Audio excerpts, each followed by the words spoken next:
just wondering, as you looked at the shot making that you had and rewatched the game, obviously you can't control the makes or misses, but did you feel like the shots that you got, the quality that you got, would lend itself to having potentially having that type of night again, shooting the ball? Yeah, I think my point was more off the score, and I thought we got great shots. We got into a really good groove on offense, had a really good blend on offense. But the point is, it's an important game, but it's only one game. Just like game one was only one game, and game three will only be one game. They obviously have huge importance in a series, but you have to just evaluate possession by possession, look for ways to improve. We've done that. New Orleans will do that, and then we'll go play game three. Going to New Orleans, just knowing that playoffs come with its own sort of environment, what's kind of the mentality going into an away arena during the playoffs? Going in there, understanding, what we're walking into. It's going to be a live crowd and a very hungry opponent, both because they're down 0-2 in the series, they're going home, they're coming off of a huge deficit. And so I thought we did a great job of that in game two. I thought New Orleans came in there aggressive and ready to play, and we did too. We weathered that early in the game, but that starts over again in game three, and they're going to be a hungry team. What did you see from Aaron in game two off the bench? Obviously, he had a couple of assists that seemed really sharp going up against the Pelicans, but also just doing his normal Aaron stuff, cutting and moving without the ball. Yeah, I thought he was excellent. I thought the whole bench was really, really good. They continue to play in character and with a lot of confidence. Obviously, our higher usage guys have the ball more, but when the ball hits those guys' hands, they're ready to make a play. They're ready to shoot or drive or keep the thing moving. And, they did that in game one, I thought. Despite not having a great offensive night as a team, I thought those guys all played really well, and they did it again last night. All five starters had pretty good outings last night, including Giddey. What have you kind of seen from him for these two playoff games? I thought, first of all, he's played really hard defensively. We've moved him around. You had him on Murphy in game one. Last night he was on Murphy and a mix of Herb Jones and some of the other guys. I thought last night offensively he did a good job of helping us initiate the blender with early passes. The possession that ended with the Wiggins cut that forced the timeout for them. That possession started with him moving it out of a pick and roll to Chet, and that kind of got us going. And that's what he needs to do for us. That's really helpful for us when he's advancing the ball up the floor and when he's getting the thing started for us. Mark, the last time this organization won a road playoff game was your first season here. It was in 2016 at Golden State. It obviously, I know the bubbles happened and all of that since then, but you were, a part of some road wins in the playoffs that year before that Golden State series. What is it about teams that are able to be successful on the road in the playoffs? Obviously, they have to be a good team, I know, to start with, but what are there things that separate teams that are successful on the road in the playoffs? I think in general, winning on the road, you have to have a really, controllable style of play. You have to do the controllable things really well. You have to, defense travels, the possession battle travels, and shot quality travels. And so that's what we need to bring with us. We need to generate good shots, battle up in the possession battle, which I thought we did a good job of last night between the rebounding and the turnovers, and then defend, and make things hard. And you can do that in any context. And staying focused on that has its own challenges at home and on the road. I thought, with how live our crowd was, it's easy to get kind of overstimulated by that when you're at home. And then when you're on the road, it's a bunker mentality. And so, we'll see how we do. You obviously won a must-win game in New Orleans last year in the play-in, and then this season you've been good on the road. Yep. Those two things plus, what you just laid out as being important for playoff success on the road. What do you like about sort of this team's makeup and just, what you suspect you'll see on Saturday? Yeah, I try not to, other than trying to prepare the team for what to expect. We never want to walk into something that we're not expecting. And so we have to expect a live crowd. number one, and a hungry team, number two. Those are very predictable forces that we're going to be up against. But after that expectation is established, we just need to focus on the possessions and executing and competing and doing it together like we always do, and allowing that to win the day. And that's been our mentality, all year and dating back to last season. Obviously, I know playoffs are different, but, I think back about, like that game in New York at Madison Square Garden. Obviously, Knicks playing for a position, you guys late in the year. I mean, are there things that you see in those moments when you've had a heightened atmosphere on the road about this group that, you talk about bunker mentality, the things that travel. Like, are there moments this year that you thought, okay, we can draw on this come postseason? Yeah, I think we've shown great poise and focus at many different points in the season, including some of the home games. But we've built that muscle. The team's got great maturity, and our ability to focus through distractions and noise has been great to this point. But you're only as good as the next time you have to do that, and so that's our challenge. We can't get distracted by the series, being 2-0. We can't get distracted by the road crowd or really anything else. We just got to stay focused on the things that are going to stack up to a win, and that's what we're going to focus on. Mark, the Pelicans didn't shoot it well from three in either of the first two games. I know everything in the playoffs is going to be a small sample, but are you happy with the looks that you have forced or the guys you have forced to take those shots? I mean, yes and no. I think some of the Murphy ones in game one are tough, where he gets offensive rebounds or we overhelp, off of him instead of letting the help come from a different guy.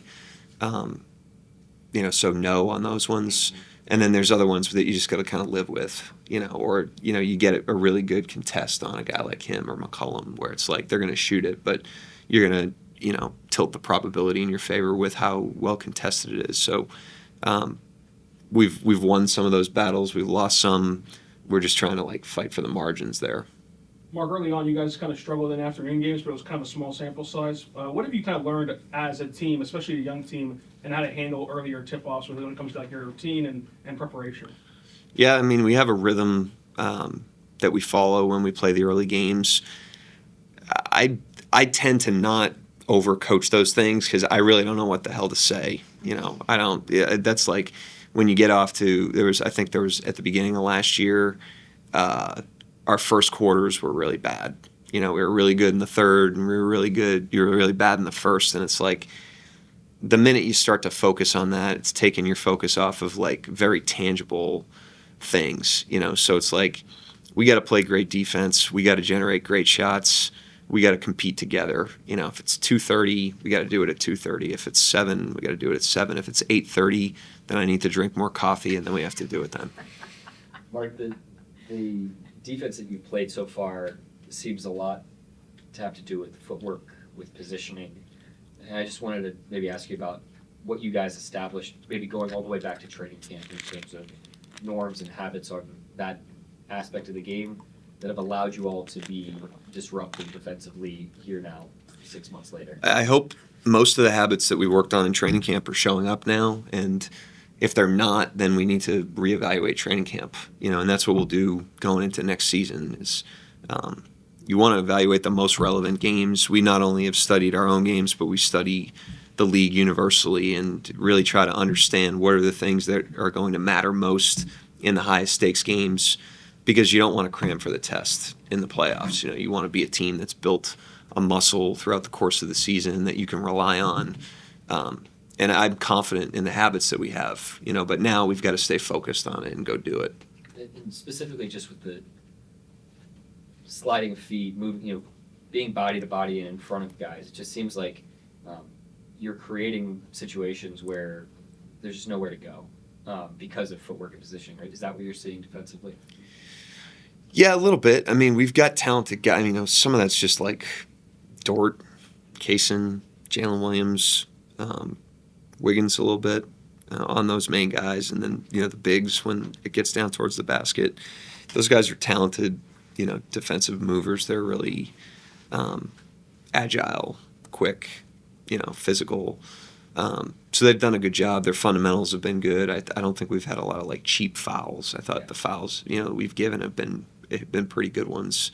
So I mean, the first 2 games have graded out well there. Now we got to do it against a team that's going to alter their attacks a little bit. They're going to play with more force. I mean, they're only going to get more wound up as the series goes on. That's just how this works.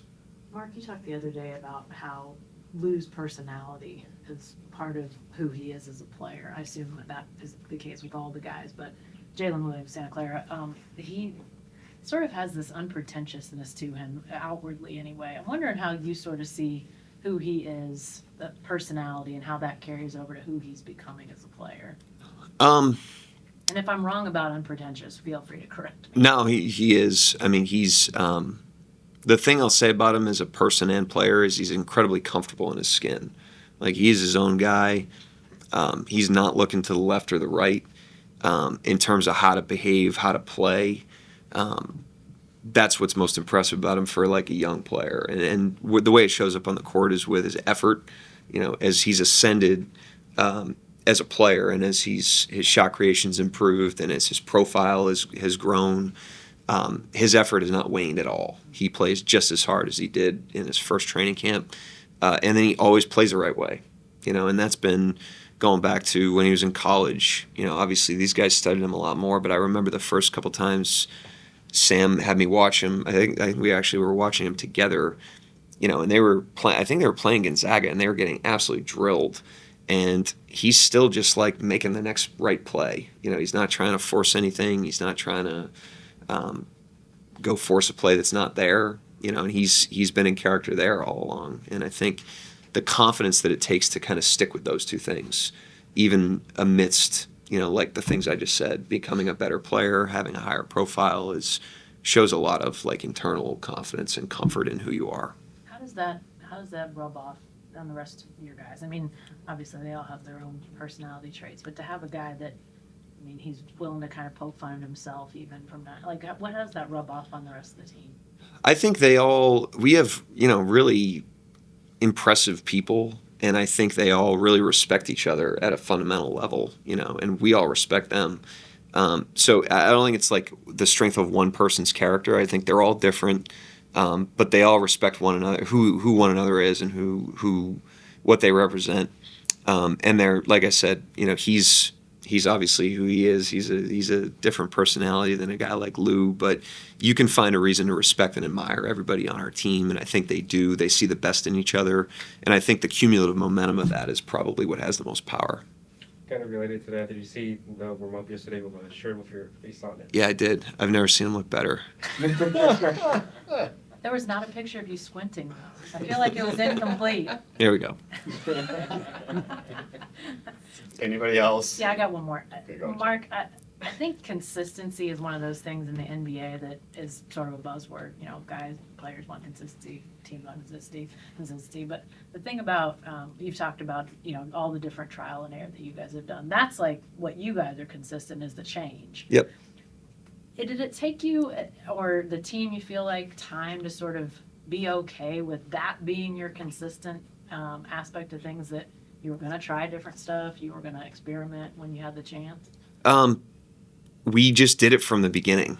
We've done it all along. It wasn't like a shift at any point. It's just from the very beginning we did.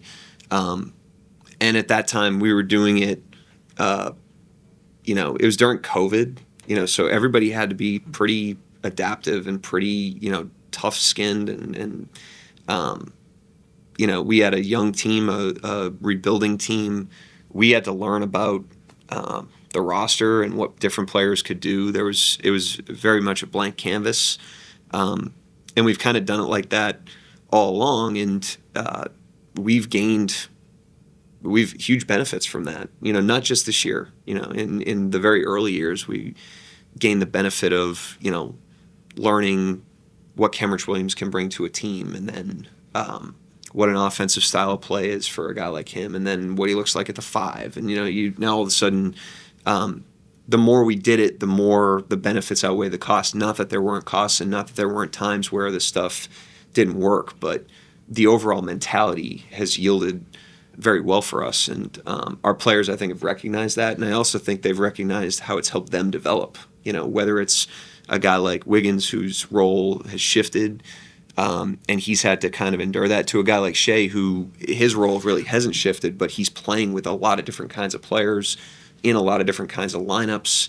And it's forced him to be more versatile. I think, they've all seen the individual benefit of that and the collective one. So it's been something that we've just continued to double down on, and it comes in handy now because that team we're playing against right now is going to try to throw something at us to throw us off, and we're going to have to be pretty nimble in adjusting to that. And I think we've at least prepared the team for that opportunity.